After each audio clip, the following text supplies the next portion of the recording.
238 हो चुका है दिल्ली में ओमिक्रॉन का आंकड़ा।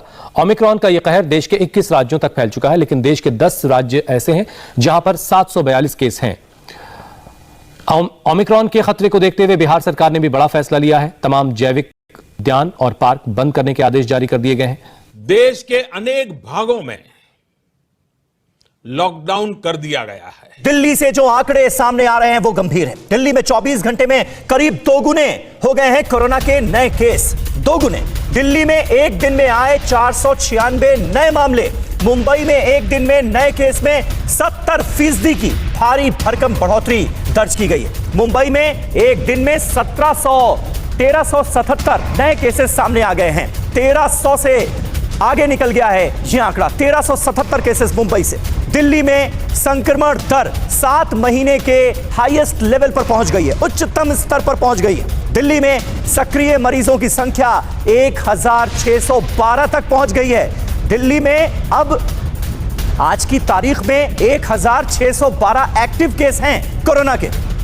तो कोरोना के दिल्ली और मुंबई जैसे महानगरों से जो आंकड़े सामने आ रहे हैं वो क्या कहानी कह रहे हैं, ये जानना और समझना बहुत ज्यादा जरूरी है। सबसे पहले कुछ आंकड़ों पर नजर डालते हैं। बेतहाशा तरीके से केसेस बढ़ते हुए नजर आ रहे हैं। दिल्ली में 27 दिसंबर को 331 केसेस रिकॉर्ड किए गए। 28 दिसंबर को यह आंकड़ा बढ़कर 496 तक पहुंच गया। लगातार तेजी से इजाफा हुआ है। यही हाल मुंबई का नजर आ रहा है। मुंबई में 27 दिसंबर को 809 केस दर्ज किए गए और 28 दिसंबर को यह आंकड़ा बढ़कर 1300 के आंकड़े को क्रॉस कर गया, 1377 तक पहुंच गया। दिल्ली में अगर परसेंटेज के हिसाब से देखा जाए तो एक दिन में करीब 80% की बढ़ोतरी दर्ज की गई है। 80% का इंक्रीज। मुंबई में एक दिन में करीब 70% का इंक्रीज देखा गया है, बढ़ोतरी देखी गई है कोरोना केसेस में। अब संक्रमण दर क्या है यह जान लीजिए। दिल्ली में संक्रमण दर 0.89% तक पहुंच गई है,